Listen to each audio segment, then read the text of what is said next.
Good morning and most welcome to 1268 of the series.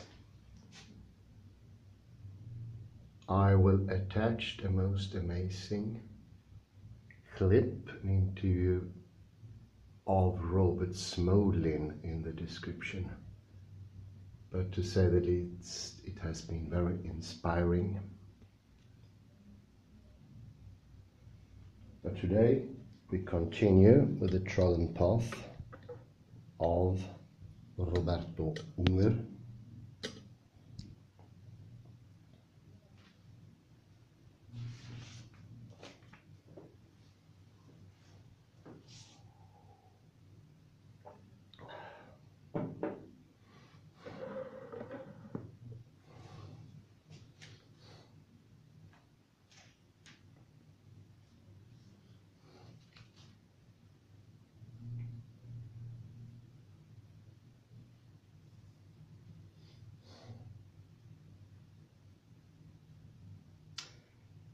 This is page 231 of the Singular Universe by Roberto, Unger and Smolin. And I'm at the bottom of page 231. There is an abundant evidence that time passes more slowly in some parts of the universe than in others. For example, close to the stars as opposed to intergalactic space. The universe appears to be so ordered that causal connections accelerate locally under certain conditions and slow down under others.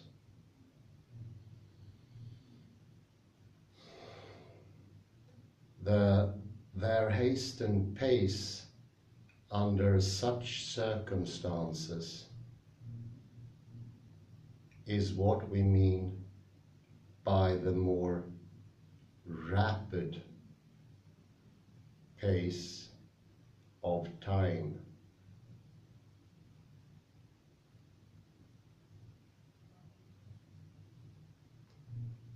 When might we think that there is an insuperable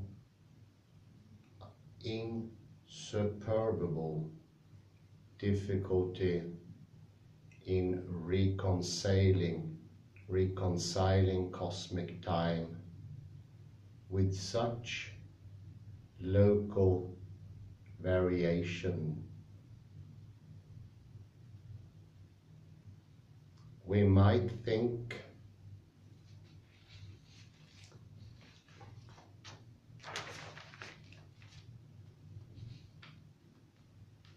so if we were to misunderstand global relational time as global absolute time.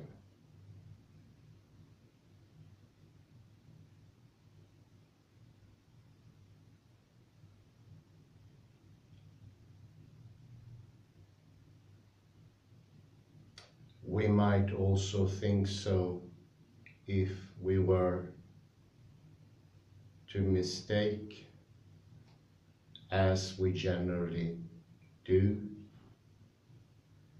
the empirical discoveries with special and general relativity for the ontology to which Einstein's successor more than Einstein himself were attracted.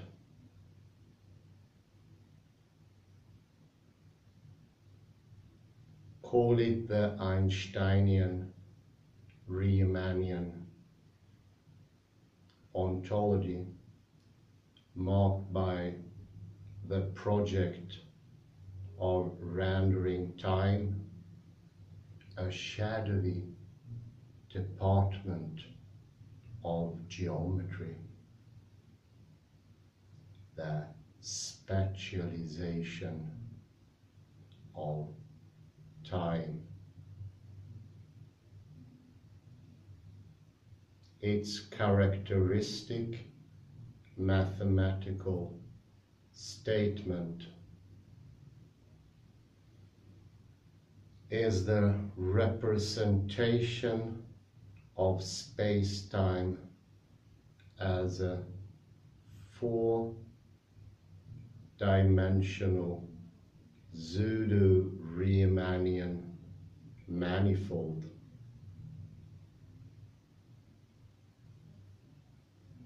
It was Gödel, toward the end of his life, most clearly grasped the time-denying implications of his ontology, and carried them to the extreme in his reflections on general relativity.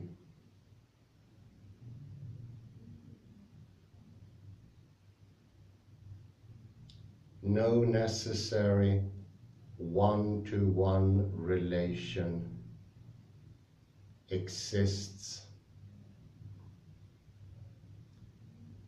between the Einsteinian Riemannian ontology and the hard empirical content of general relativity.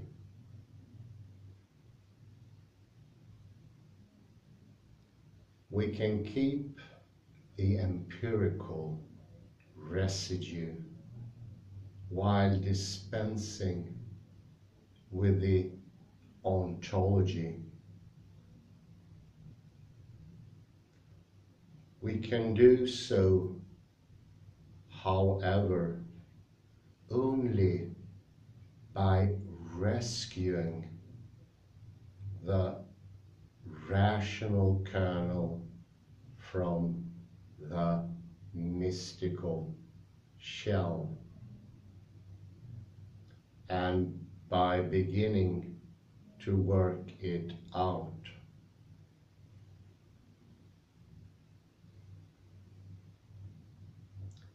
We are not required to pay homage to the ontology if we have reason to resist it until we have fully formed alternative view.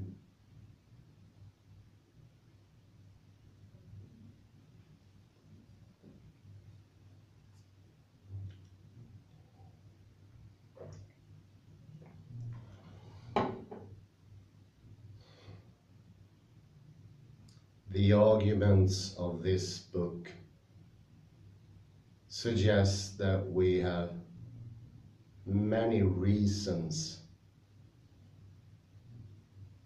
for such resistance.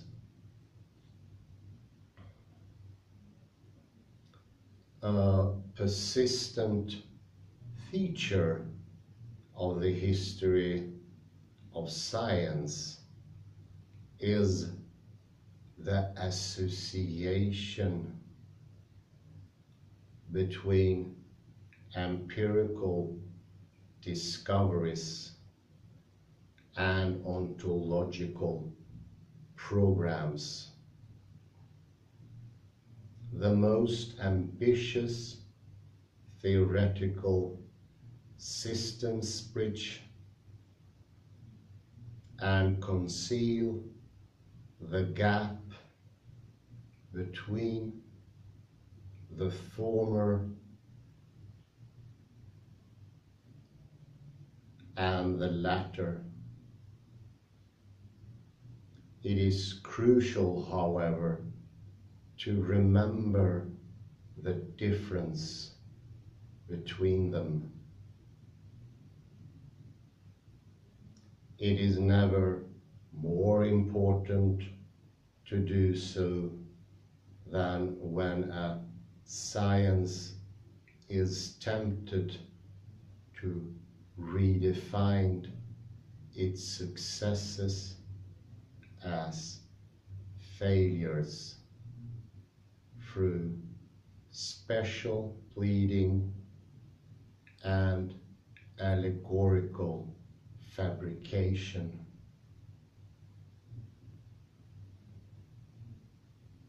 Present-day physics and cosmology have succumbed all too often to this temptation.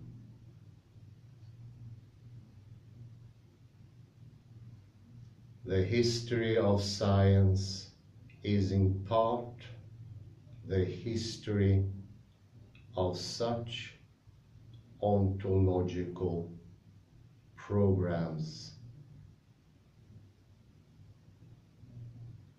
In physics, most notably those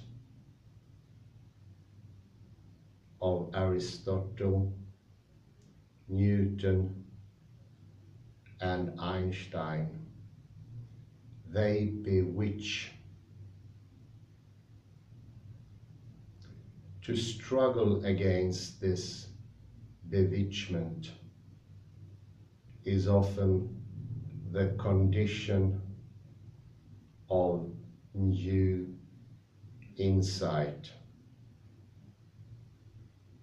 For Einstein, the metaphysical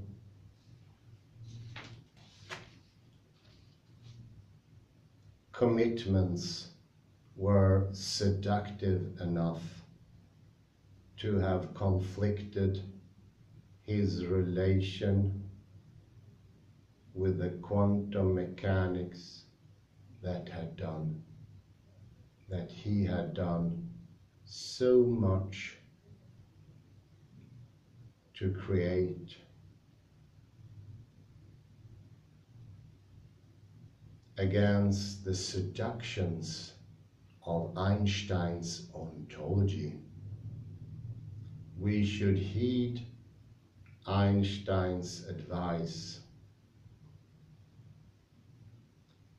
Pay attention to what scientists do, which I interpret to signify what they discover, not to what they say about what they do.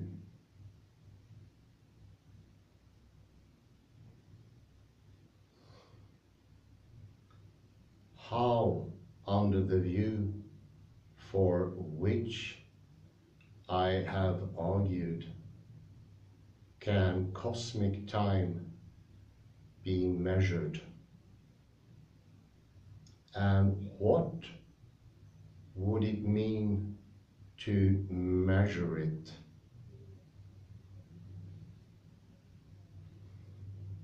Here, childlike simplicity may help by laying bare both the intellectual difficulty and the intellectual opportunity.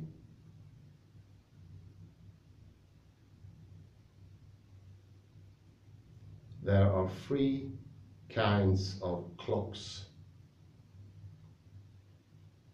local, foreign, and global. Local clocks measure the passage of time.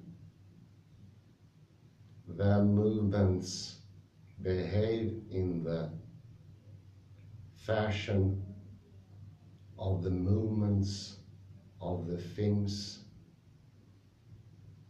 around them. All that they can measure is one change by comparison to another change in that place.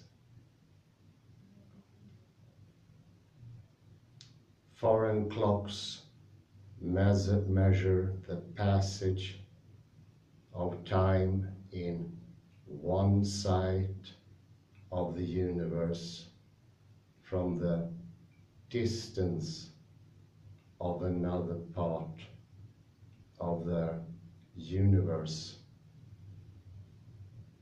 Their advantage is that they are outside the region of the universe for which we use them to measure time.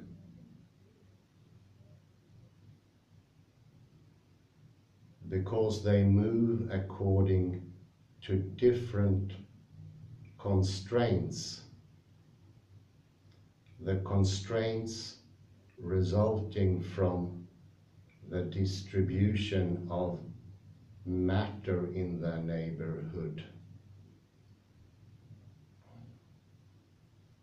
They can better exploit the variability of change in the universe. That is, of course, also their disadvantage. Information signals to and from them take time, muddying the clarity of what is exactly that they record. Any use of such foreign clocks must contend with the intractable problems of simultaneity to which special relativity introduces us.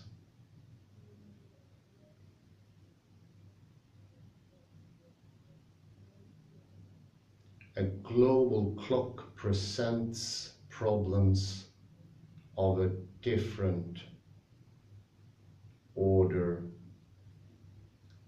It seems that such a clock could be neither outside nor inside the universe.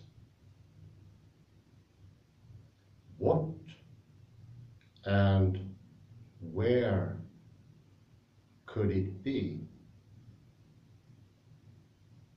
For such clock to be observable, the universe must be so arranged that it allows for preferred observers.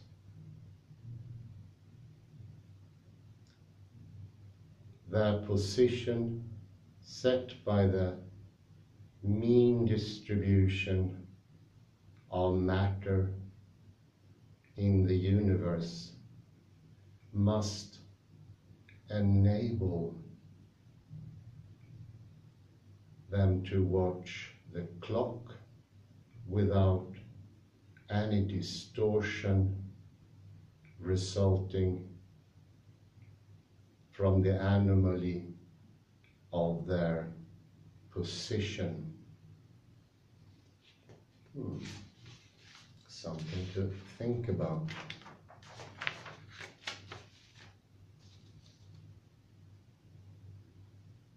Such observers cannot themselves be the clock. They can only be watchers of the clock.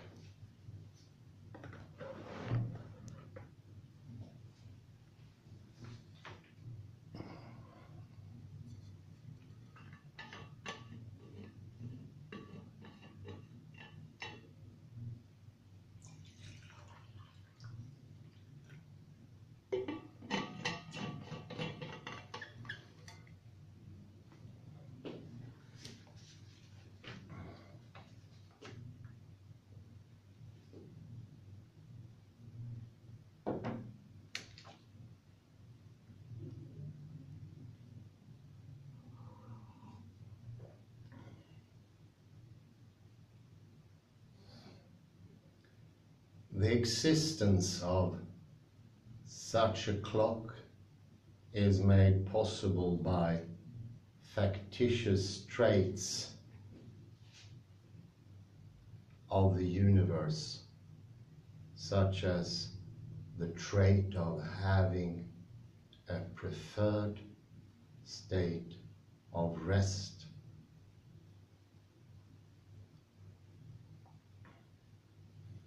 The clock that is neither inside nor outside the universe must be the universe itself.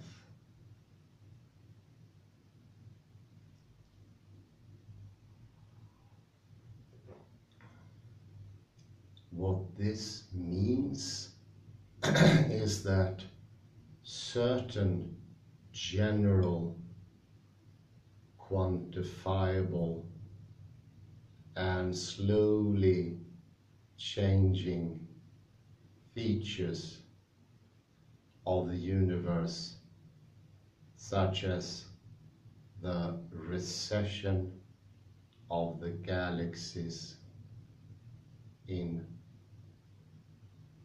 all directions, and the color temperature of the photons in the cosmic microwave radiation background must be used to time some other change, either in the universe as a whole or in part of the universe. The third attribute of time is its irreversibility. The irreversibility of time is directly related to its being non-emergent and to its being global. The time reversal that has occasionally been imagined, for example, by Gödel as a way of interpreting the implications of general relativity, is always local time reversal.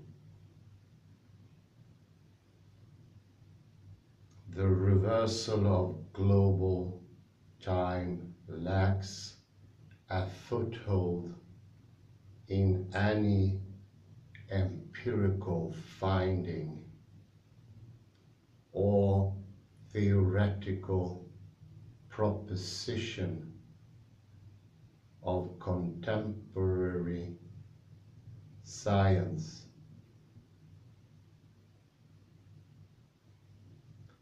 Although irreversibility cannot be inferred by pure analysis,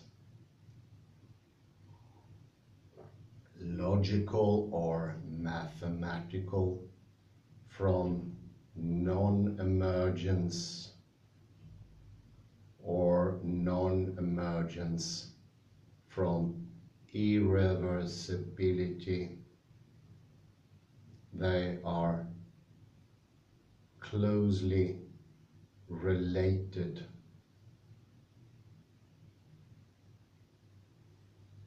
It is by virtue of its global irreversibility that time resists reduction to any other phenomenon. It is on the basis of that irreversibility that it touches and threatens everything.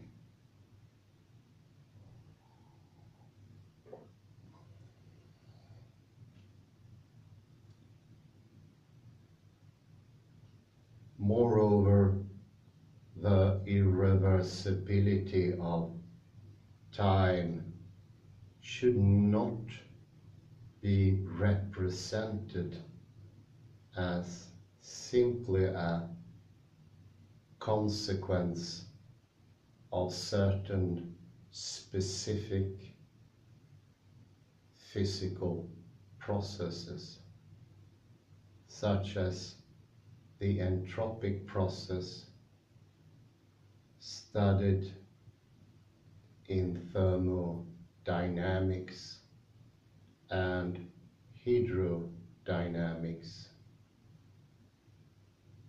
Nor can it be said to be conditional on conformity to specific physical limits, such as the limits imposed by the speed of light on the power of light, or of a light cone to convey information. It is rather the other way around. The irreversibility of time appears in countless manifestations, among which are the dynamics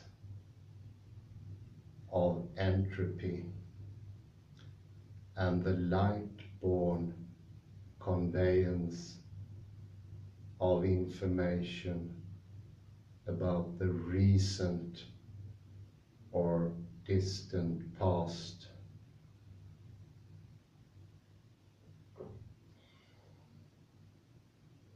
In fact, entropic processes, unlike time, are reversible under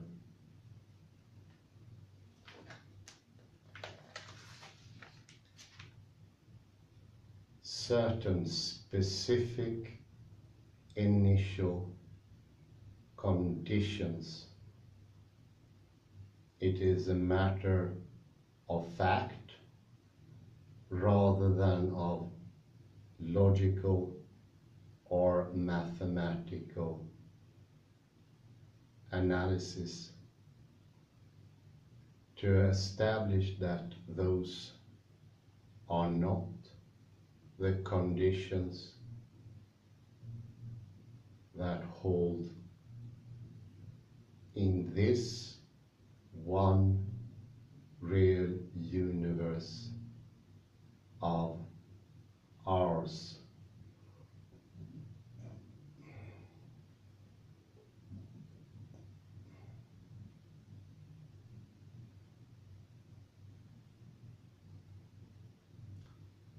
The irreversibility of time is the foundation of the asymmetry between past and future.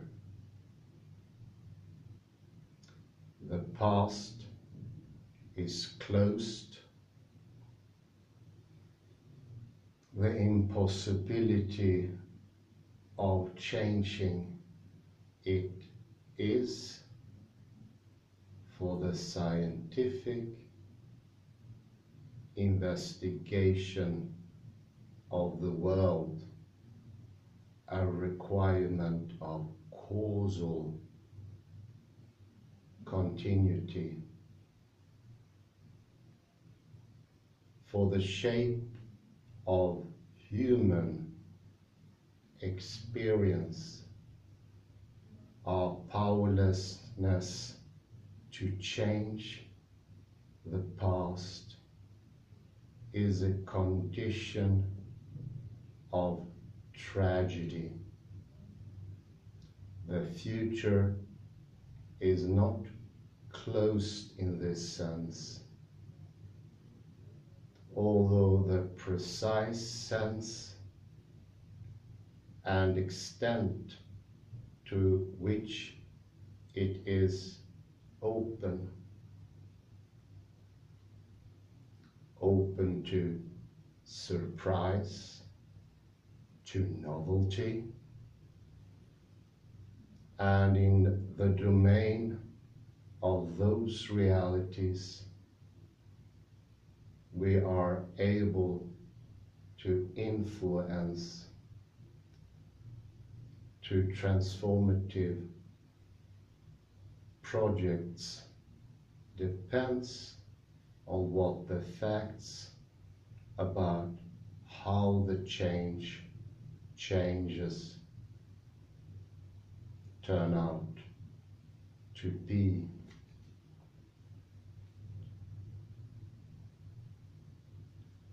The fourth attribute of time is its continuity. The continuum is, for the representation of time, much more than a heuristic device.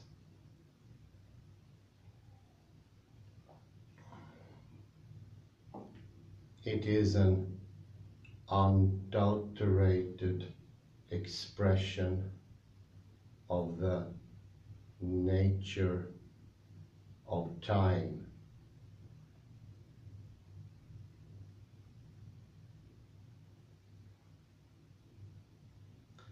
For a physicist, the idea of a continuum is associated with a real number series. The advantage of this association is to give the idea a precise mathematical formulation. We gain this advantage, however, at too great a cost.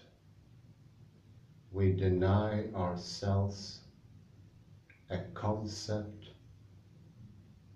by which to designate that which in nature may be unqualifiedly continuous. That is to say, not susceptible to discrimination into separate parts, however small.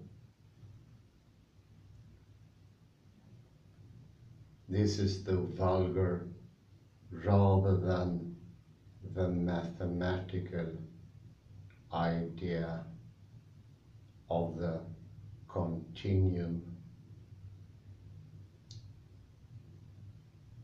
The continuum as a flow that can be broken into separate parts only by arbitrary discrimination of the kind, for example, that we use to measure time.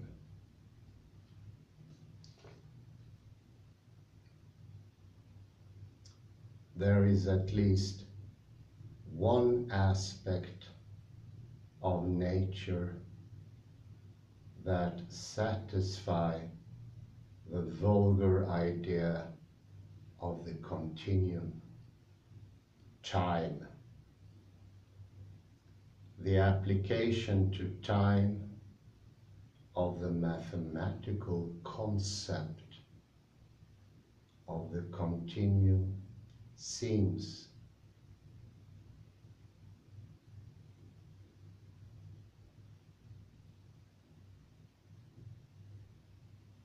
however to support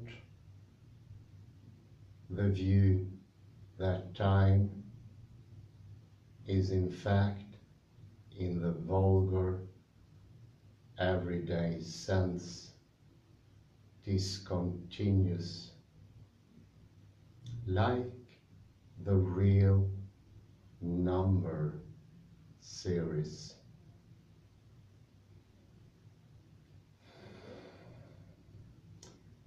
Whether there is a mathematical representation of the vulgar idea of the continuum better than the real number series is a challenge laid down to mathematics, not a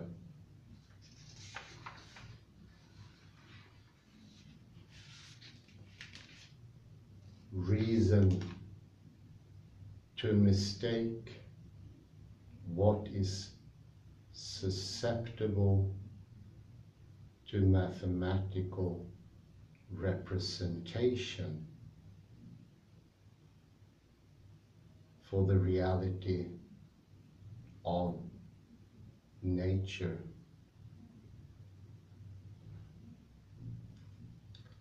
However, mathematics has intrinsic limitations in its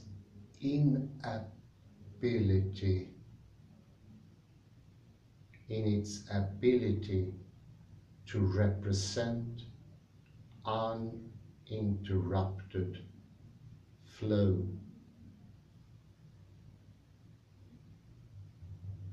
Given its roots in the counting of discriminate entities and its time-denying perspective on reality.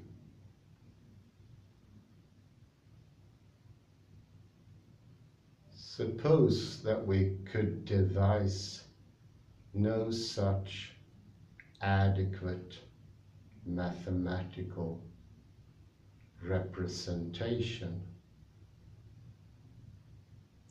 we would still not be justified in adjusting our scientific insights to our mathematical capabilities on an issue central to the understanding of nature.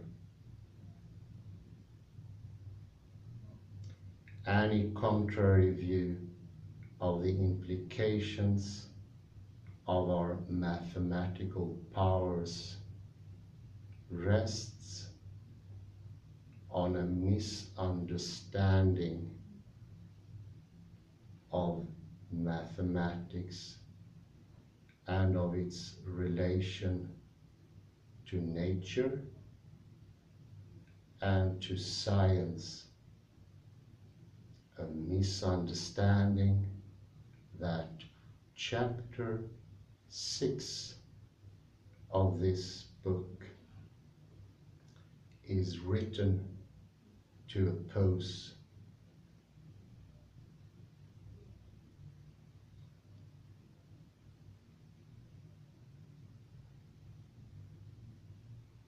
That such a non-mathematical concept of the continuum fails to apply to energy and matter in the relatively mature and differentiated universe is the import of much of what science, culminating in quantum mechanics and in the standard model of particle physics, has discovered about the structure of the world.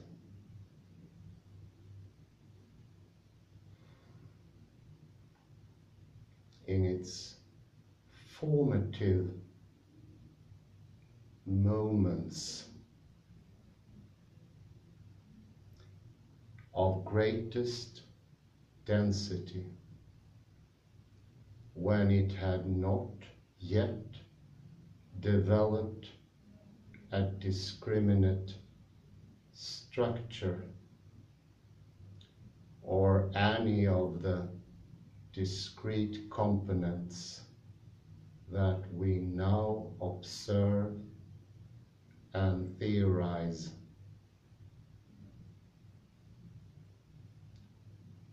The distinction between the laws of nature and the states of affairs that they govern may not have been clear-cut. Many more degrees of freedom may have been excited than is now the case. If so, the concept of the continuum was a far closer approximation to the facts of matter about space than it has since become.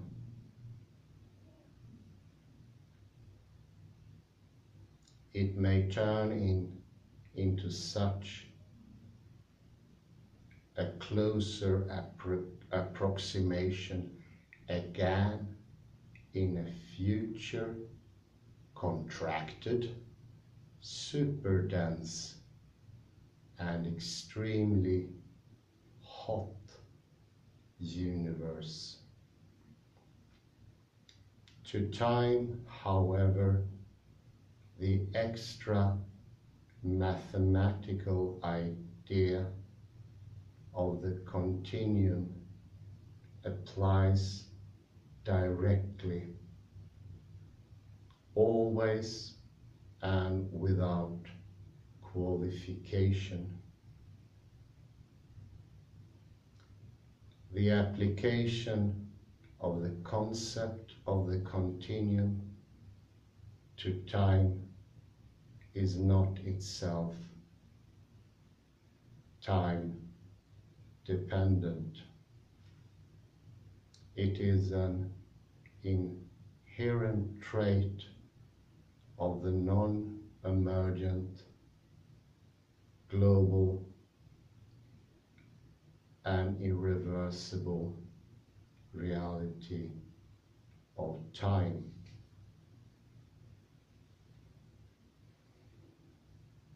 This claim, the claim implied by the statement of the fourth attribute of time, is far from being a matter of definition or of logical and mathematical analysis. On the contrary, it is a contentious conjecture about natural reality. It excludes a view that is pervasive in the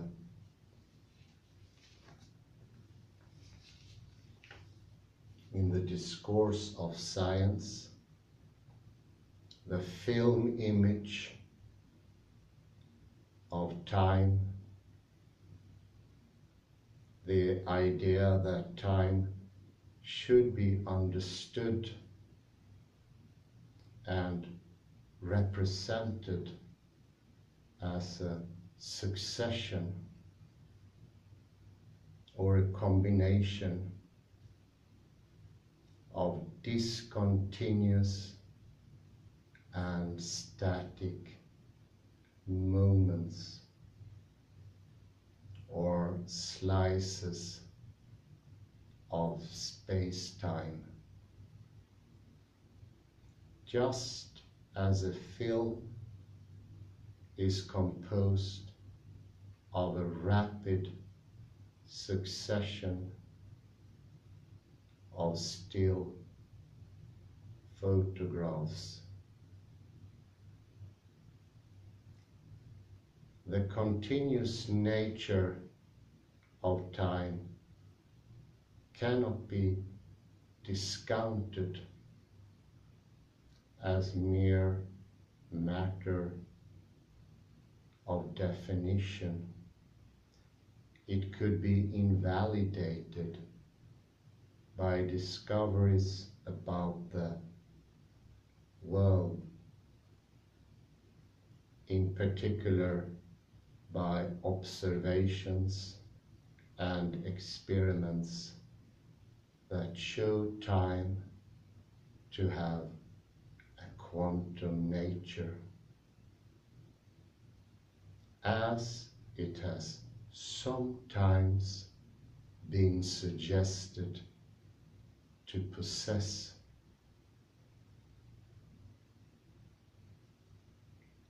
Such a result would run counter to ordinary experience of time, which is wholly consonant with its representation as a continuum. If, however, time is indeed a continuum, just as we experience it, rather than an accumulation of slices, each of them a static state of the world. Then we have yet another reason to affirm the distinctiveness of time and its irreducibility to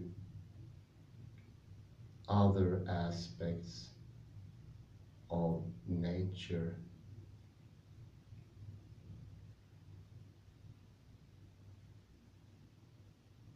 Non-emergent, global, irreversible, and continuous time resembles in many respects time as described in Newton's famous scholium.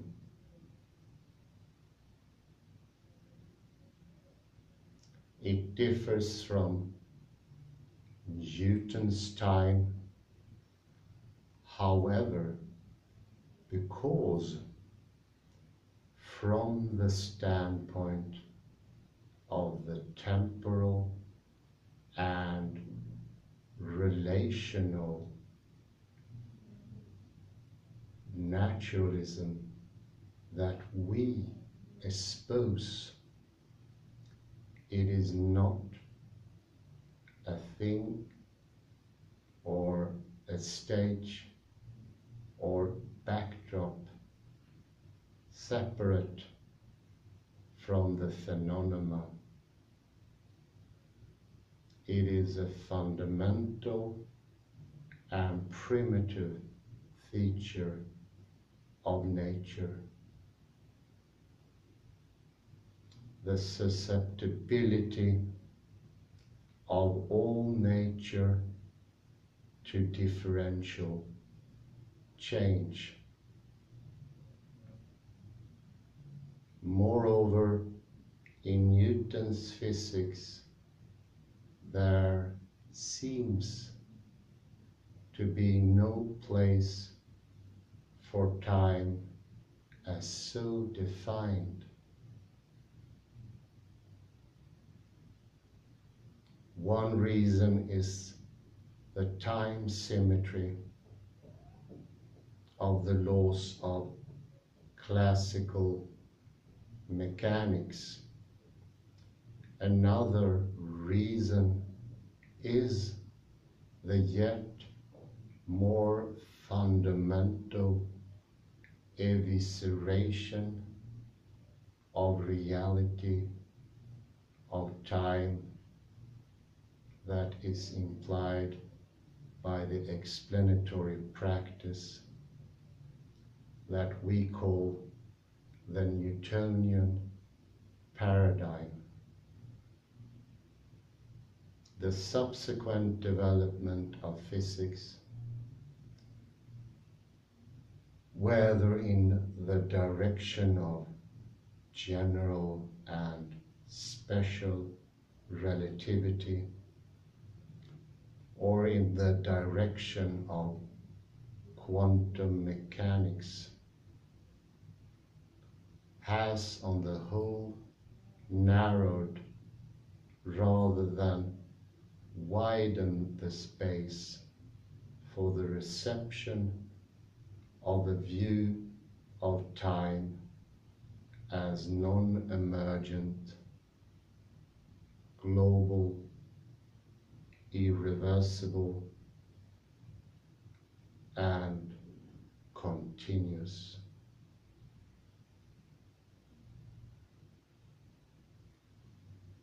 The most familiar exception to the observation that post-Newtonian physics has limited rather than broadened the role of time in nature is statistical mechanics and the theory of entropy. For the reasons previously stated, however, this exception cannot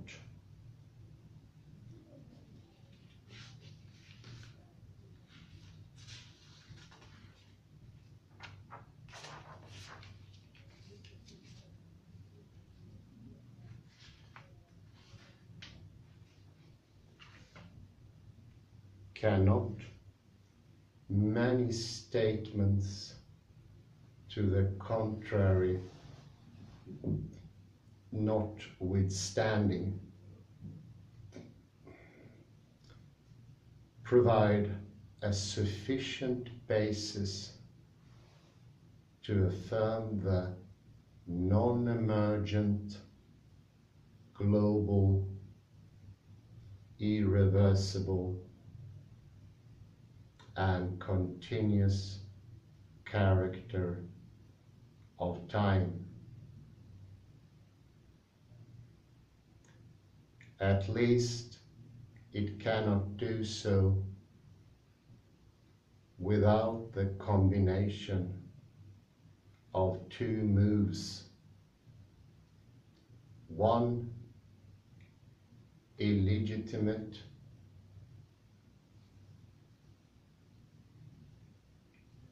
the other a confession of its own incompleteness.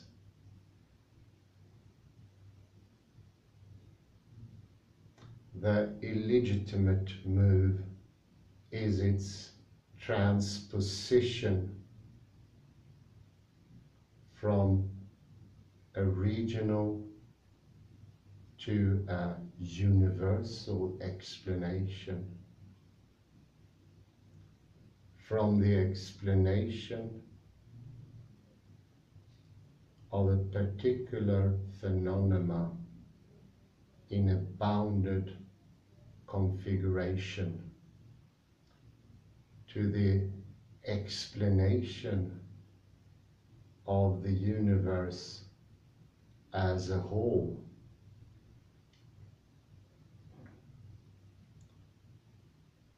The confession of incompleteness is its need to rely on certain initial conditions. The presence of which such a view is unable to explain. In order to obtain the result of irreversibility,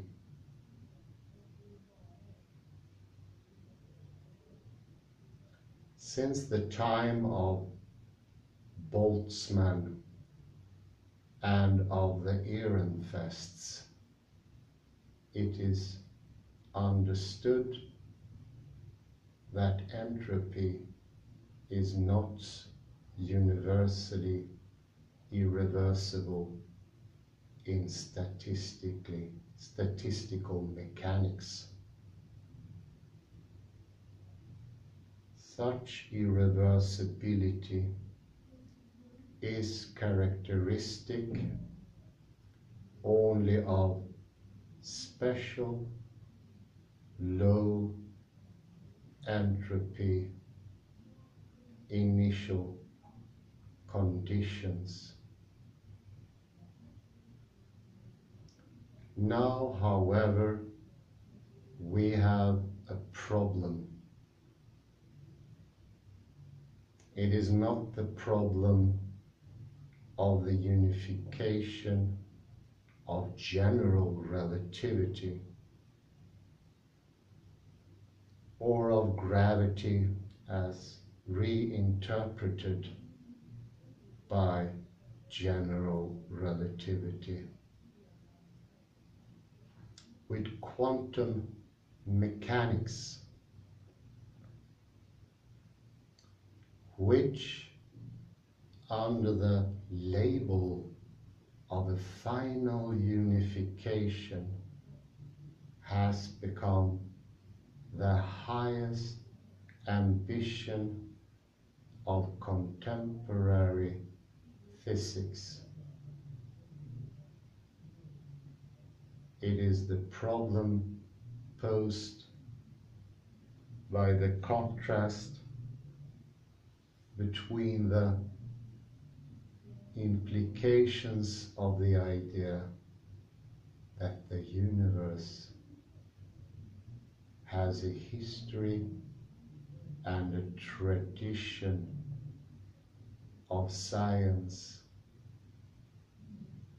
that is unwilling fully to acknowledge the implications of the universe having a history.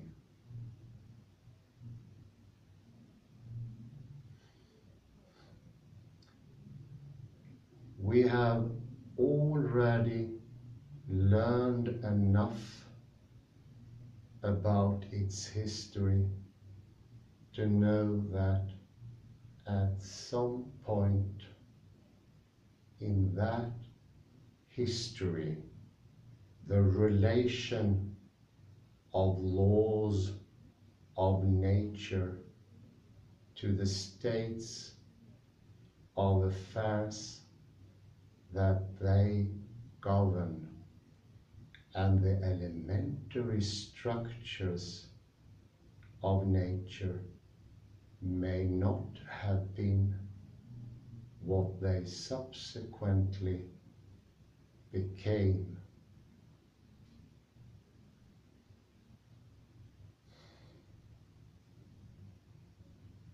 Universal history suggests not only that time is real,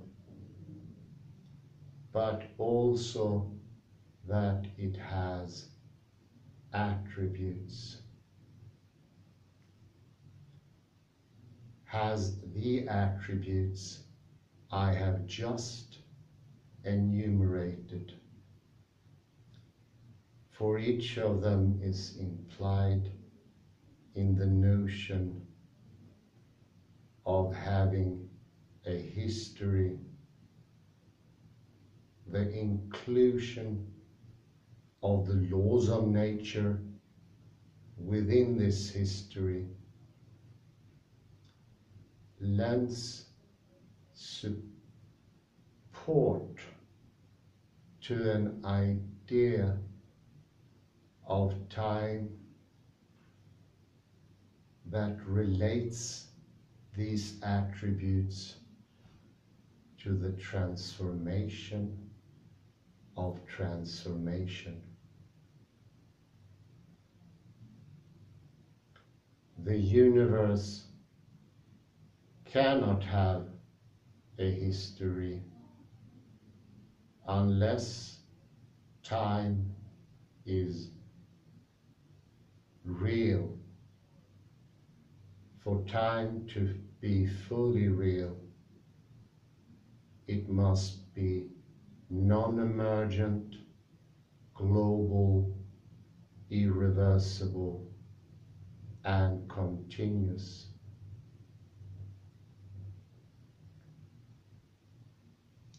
For time to be inclusive as well as real, there must be nothing outside it, nothing safe from its ravages and surprises, not even the laws of nature.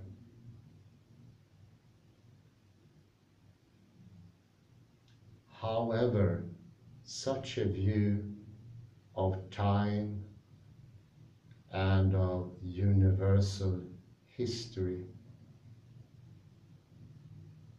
cannot easily be reconciled with some of the central tenets and major assumptions of the prevailing ideas in physics. Either these ideas must be revised or reinterpreted, or the idea of a universal history and the affirmation of the reality of time must be qualified in accordance with them.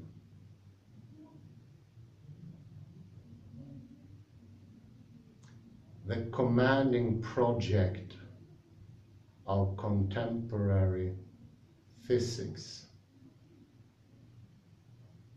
the grand unification of the physical forces, and in particular the reconciliation of general relativity with quantum mechanics,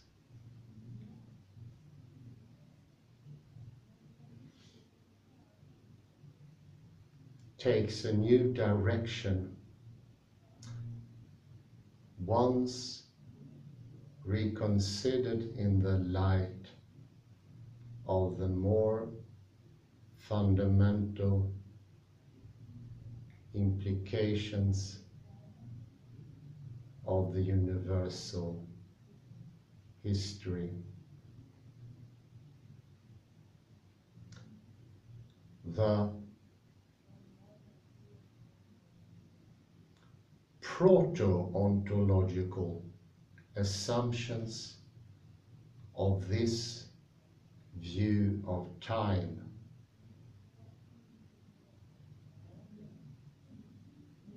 before I restate more systematically the thesis of the reality of time, consider what more general assumptions about the world are assumed by such a view of time. The question posed is whether there is implied in this conception a fundamental ontology, a view of the basic structure of the world that would, at its periphery of implication, remain subject to empirical confirmation or disconfirmation. The answer to the question is both a qualified no and a radical no. There is no fundamental ontology implied by this view. What there is instead is a proto-ontology, a set of broad but connected assumptions about the way the world is and the conditions on which we can grasp it. The statement of these bare bones assumptions amounts to the qualified no.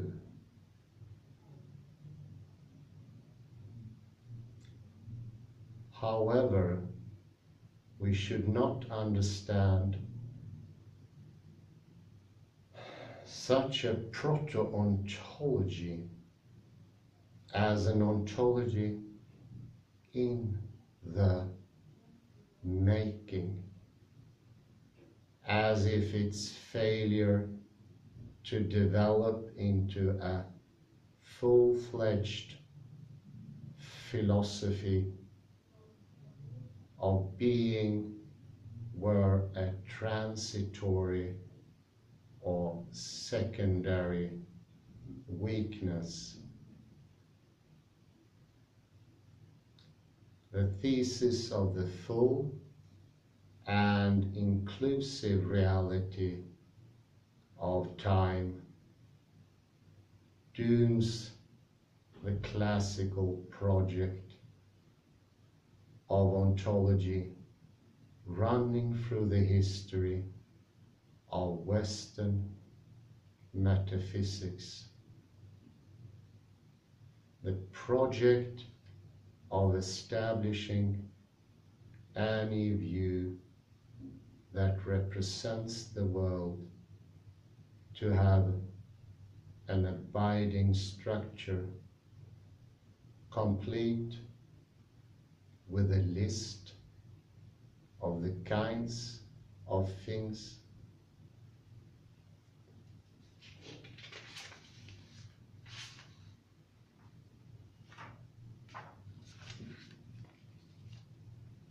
that there are, and of the ways in which they eternally interact.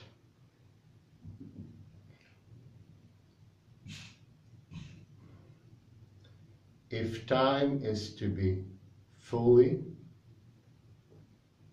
and inclusively real, and the idea of a universal history is to have a meaning undiluted by our time-resisting reservation, history must trump structure.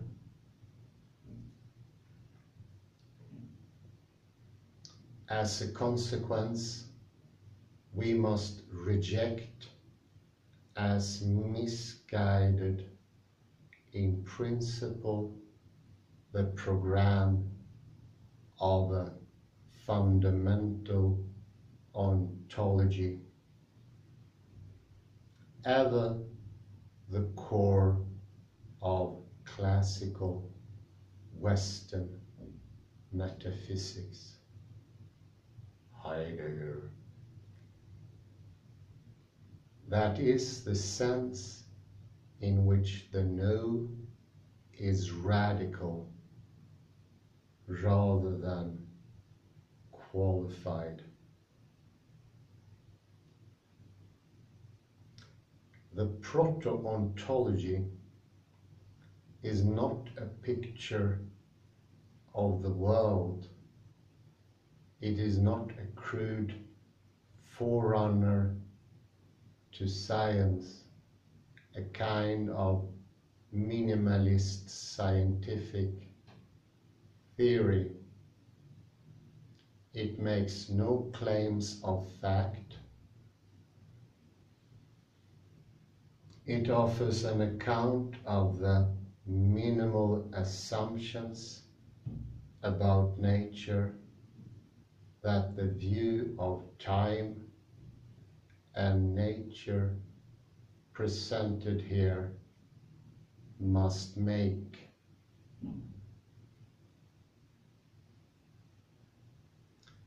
These assumptions can be justified only by the advantages of the scientific and philosophical program that they make possible.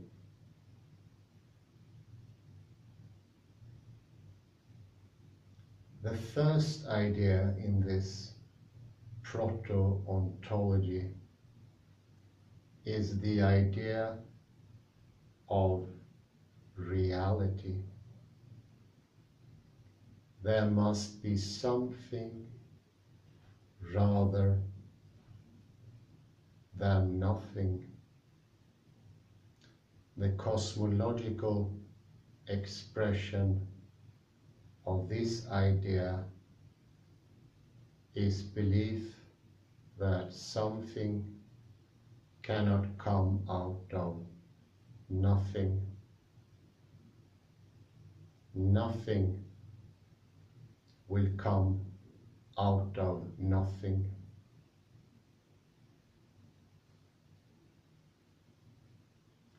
A moment of greatest density and temperature, a formative moment in the earliest history of the present universe,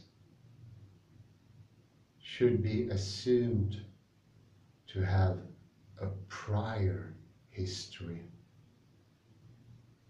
That is the import of placing succession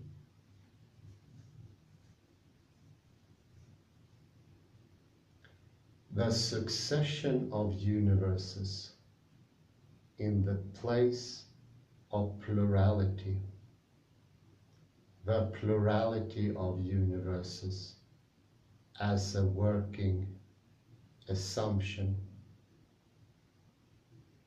In this sense, it must be an operational premise of our understanding of nature, that the world, not the present universe, but the succession of universes, or the successive states of the universe, or the causal continuation of reality, stressed but not broken,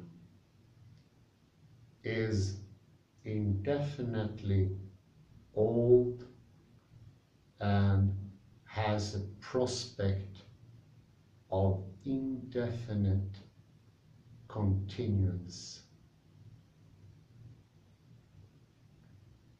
Its indefinite age and longevity, enlarging the realm of causal inquiry,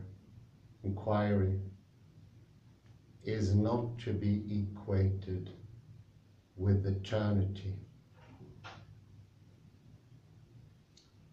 To affirm the eternity of the world, as Avicenna and others did, would be to admit the infinite into nature, for eternity is temporal infinity.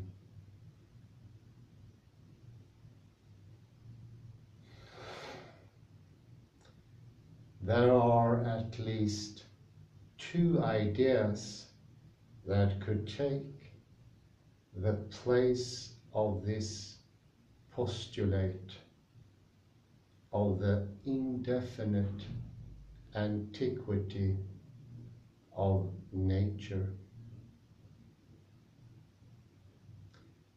One idea is that the world is not indefinitely old because it was invented or created by a force or a being who the believer calls God. The other idea is that the world is not eternal because at some moment at the edge or the beginning of time, something came of nothing. Then time would indeed have emerged, but its emergence would be a one-time event, coeval with the emergence of being, that is, of something out of nothing. These two alternatives to the eternity of the world, the divine making of the world and its unassisted emergence out of nothing, are conceptually equivalent because they are equally miraculous and mysterious and equally incapable of translation into our study of the world that we in fact encounter.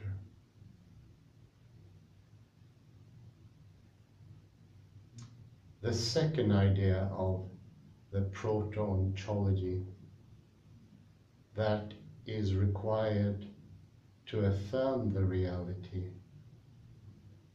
of time is the idea of plurality. There must be many things rather than one thing. By many things, we mean some form and measure, any form or any measure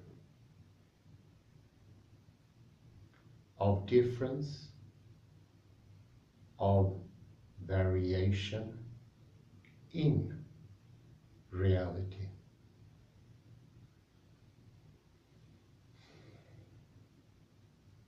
On the view presented earlier, time is non-emergent, and its nature lies in the uneven character of change and in the transformation of transformation. It follows that even in moments of greatest density and temperature, when the universe did not yet have or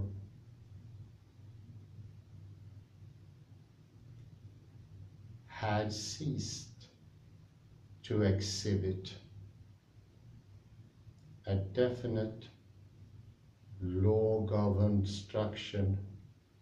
There could not be a uniform one thing.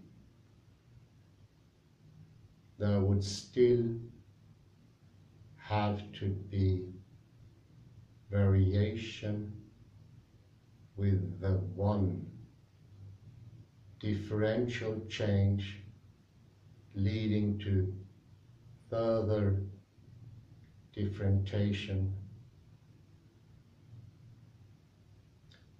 No change could occur without occurring in particular parts of the one and without changing the relation among its parts. Very important.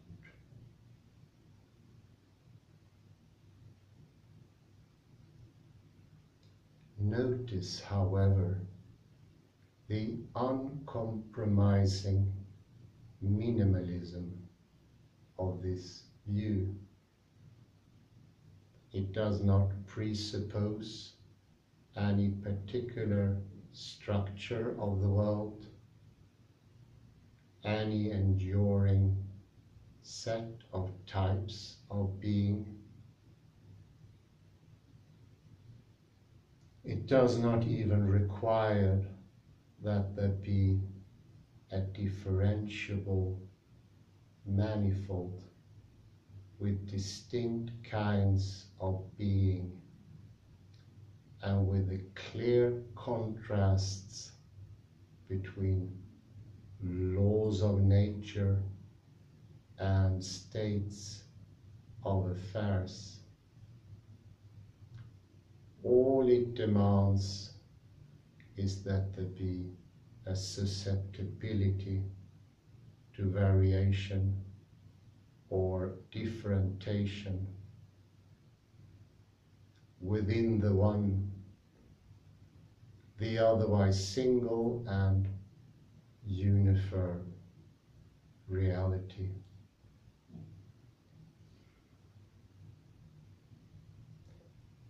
The third idea is the idea of connection. Everything in the world is somehow connected, that there are things or states of affairs with regard to which there arises the issue of connection, results directly from the combination of the first two ideas, reality and plurality.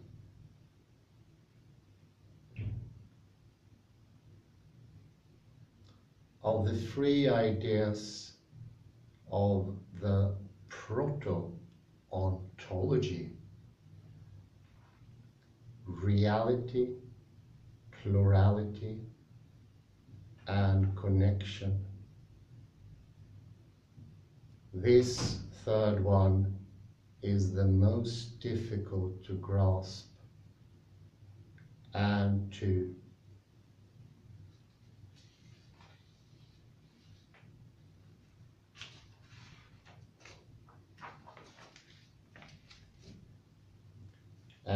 circumscribe.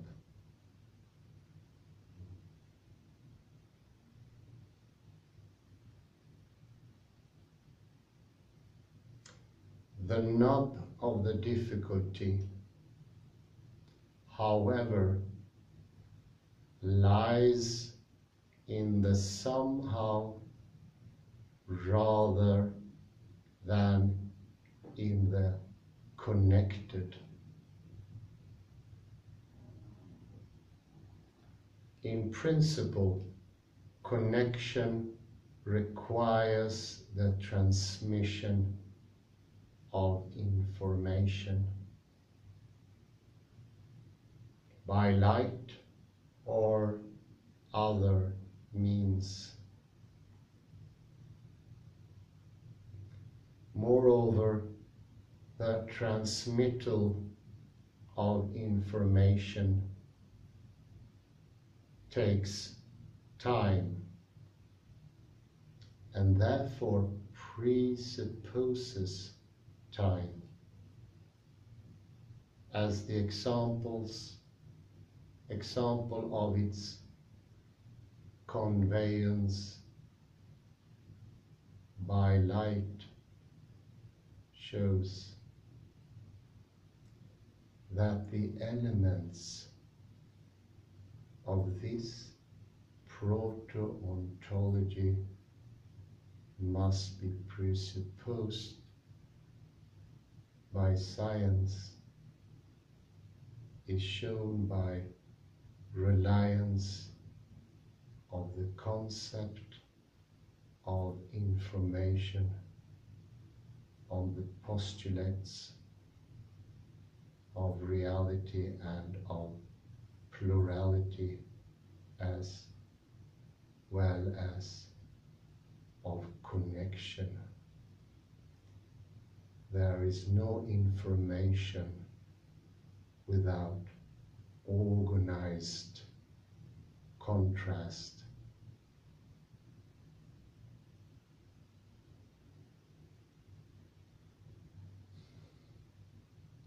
However, once space,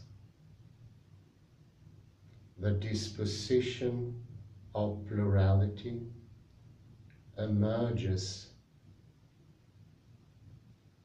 there is an additional mode of connection, the geometry of space, that may be instantaneous and require no time. We have reason to believe from the facts of universal history, such as science has begun to discover them, that this non-temporal form of connection is supervening. It supervenes on connections that exist only in time. Space may be emergent, and its emergence compatible with the eternity of the world. If the world were eternal, where the space is emergent or not, its geometry evolves in time as a feature of the history of the universe.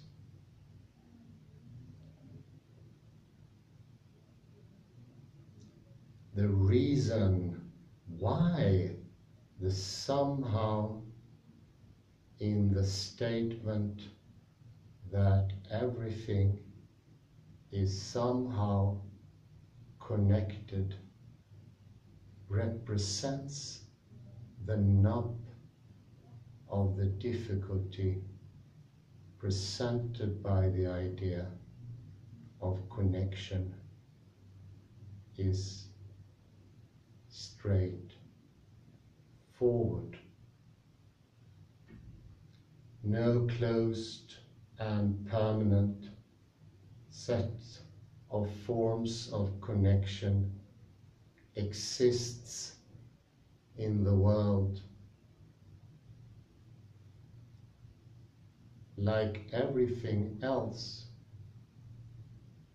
the forms of connection change. Sooner or later, like everything else, they have no exemption from time.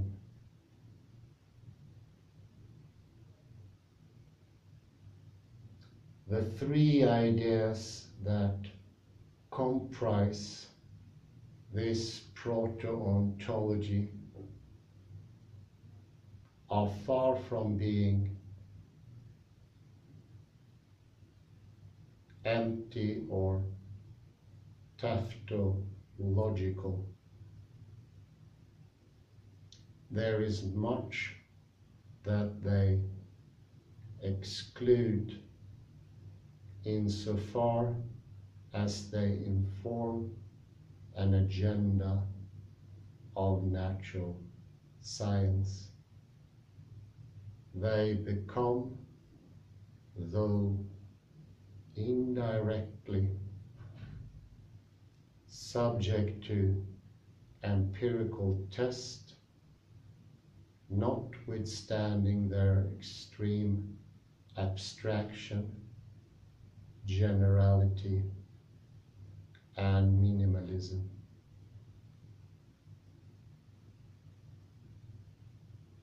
It should now be clear that these ideas of reality, plurality, and connection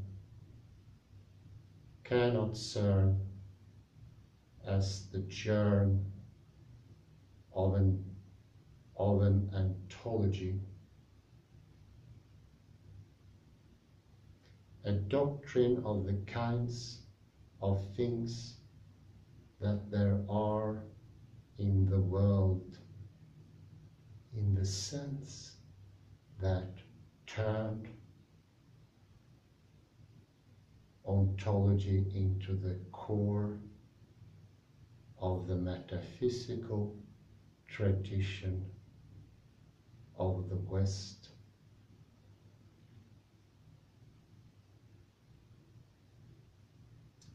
Instead of exemplifying the aspiration to supply a foundational philosophy, they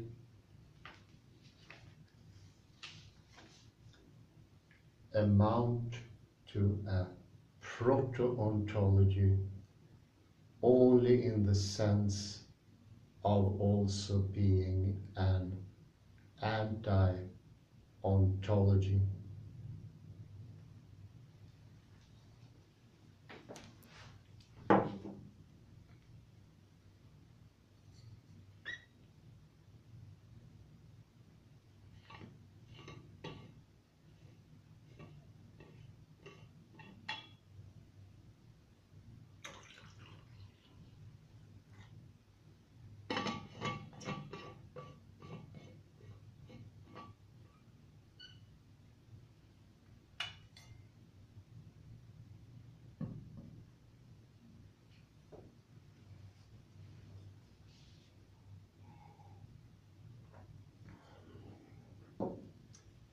Very good word here, proto-ontology.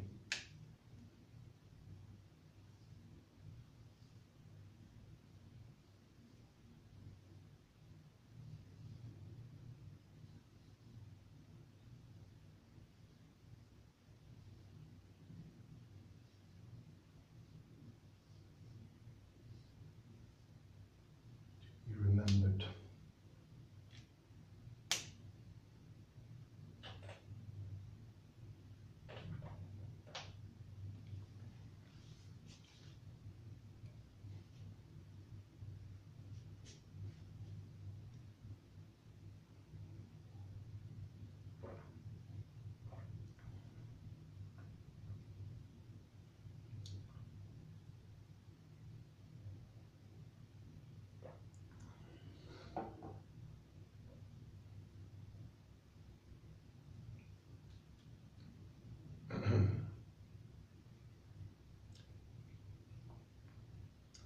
according to this view, the world has no abiding structure.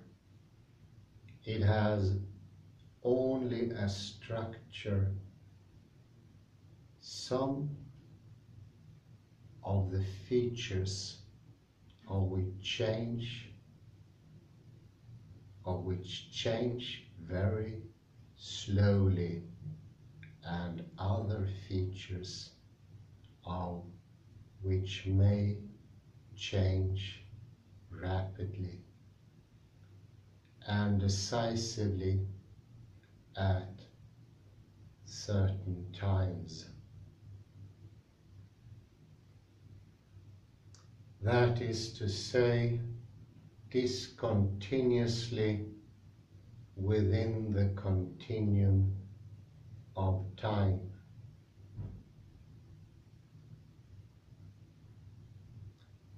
There is no permanent list of natural kinds.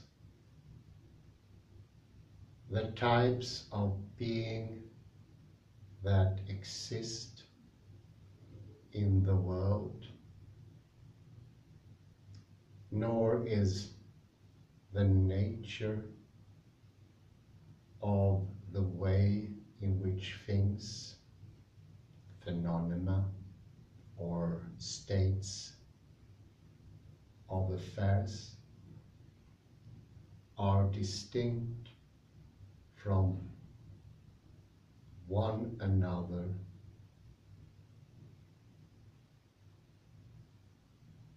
itself permanent.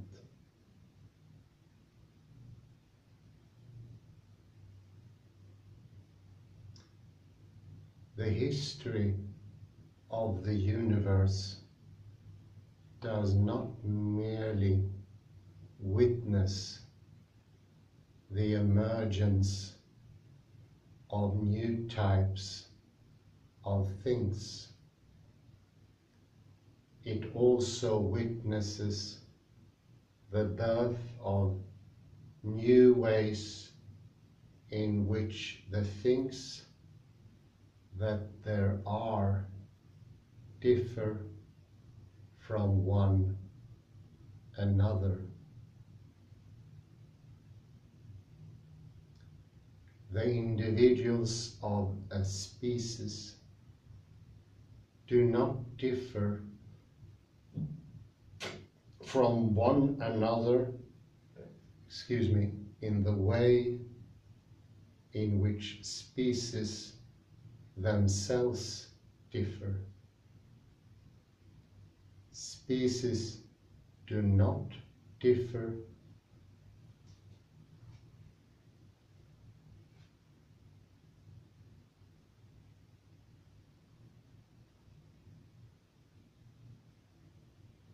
from one another in the way in which, say, sedimentary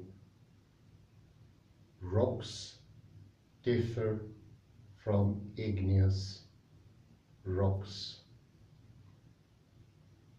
and igneous rocks do not differ from sedimentary rocks in the way in which protons differ from electrons.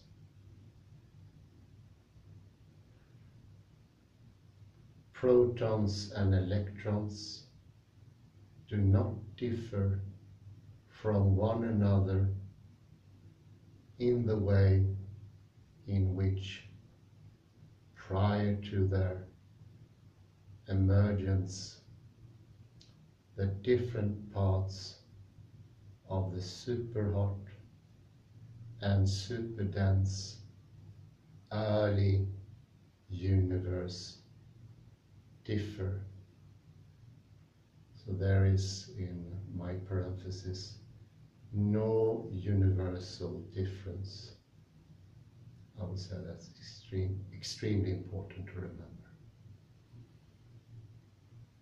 The same impermanence besetting the types of things that there are and the character of their distinctive beings affects as well the ways in which they interact. The forms of connection, even the one that appears least time-bound, the geometry of space.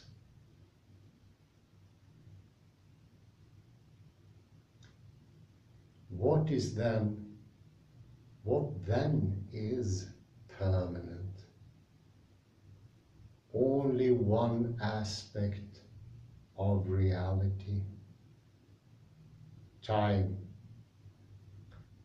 the condition of the radical and inclusive reality of time is the impermanence of everything else. Time is internally related to change and causal connection, equally fundamental and primitive features of nature.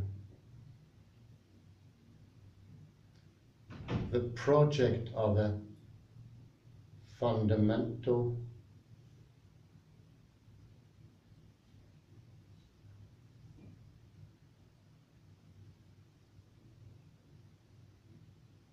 ontology is therefore misguided in principle. Its subject matter, the permanent structure of the world, does not exist, as this project has been forever the centerpiece of Western metaphysics, notwithstanding all skeptical assaults on its pretensions. The tenets of that metaphysical tradition deserves to be repudiated. The reason to repudiate them is not the limitation of our insight into the world, our inability to gain access to the nature of things in themselves, as Kant and many others held.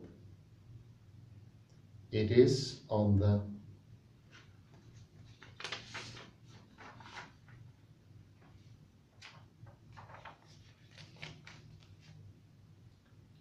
contrary, the outcome of the insight into the nature of the world that, especially through the work of natural science, we have nevertheless gained. The implications of this line of thought for our approach to both physics and mathematics are far-reaching throughout its history, at least from the time of Newton. The canonical subject matter of physics has been the permanent structure of the world. The history of physics since the late 19th century has entrenched this privileged subject matter even further. It has done so by giving pride of place to the study of elementary constituents of nature. It has done so as well by undertaking this study in the light of an agenda that puts the static question: how do these constituents combine and interact in place of the dynamic question: how does one state of affairs result from another? When the explanatory attitude enacted in the exploration of nature at the quantum scale then extends to the study of the cosmos, the result is to conceive the history of the universe as subordinate in explanatory significance to a non-historical analysis of the fine structure of nature. Cosmology then becomes a marginal speciality rather than the most comprehensive part of physics, the part with the best credentials to represent its master discipline.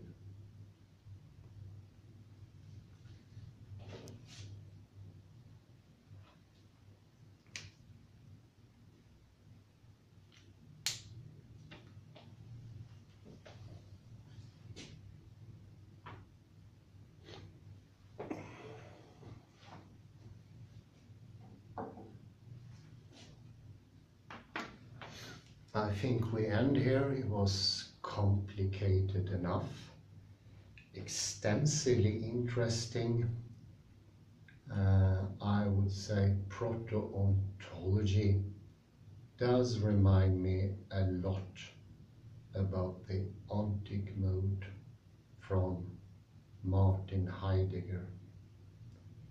And to get this formulation from physics and the act of thinking is nothing less than a scientific explanation of his sharp and fundamentally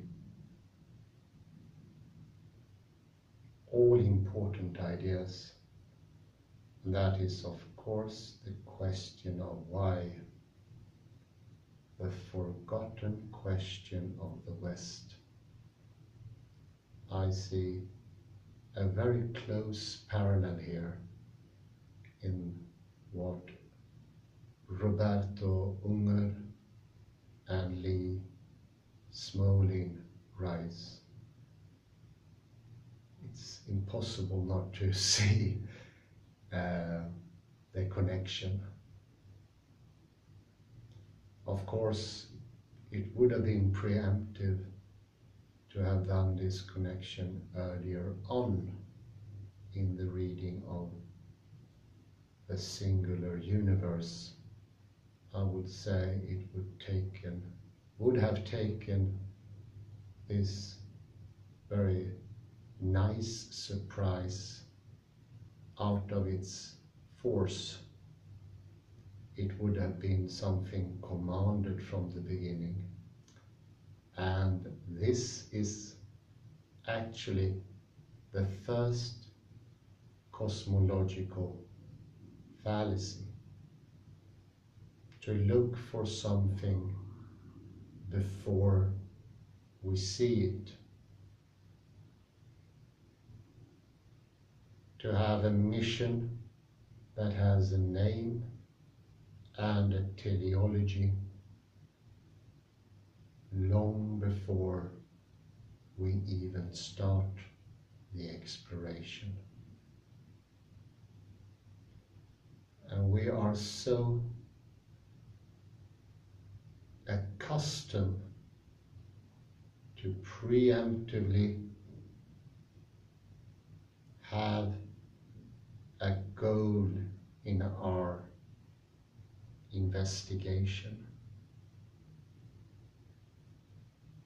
something that forces things onto them. It's a grasping, it is forceful, it is actually a bit cruel to reality. We do not let the wonders come to us. We demand them, and there is a itsy titsy tiny moment of stress there. I wonder if this is not, in a way, the trauma of the antiquity, a trauma, an abuse of language and the world, a stress that it was that made us, we, the inheritor of the Western metaphysical proto-ontology, has never been able to discern. We have become choiceless inside of what is already decided, and as Roberto Unger says, structured from the beginning. This is not the universe we get. We get into the ontic mood. This allowing reality, experience to come to us. It is like we push it away, and the more we push, the more we push ourselves into the Platonic cave, step by step, force by force, and then, in the end, we lose track of the entrance of the cave, and we cannot find our way out. This is indeed the way out. So far, I am deeply satisfied, and I hope in the near future I will bring it to easier words, because this is a nut to crack, but I would say the content or the contents of the nut, I will not preemptively decide, is well worth it, because it is something beautifully hitherto, until this day, undiscovered, unrevealed. This is what will soon happen, the revealment, and then we do have the why question. I say thank you very much, and I bid you all a very beautiful morning, as this one is.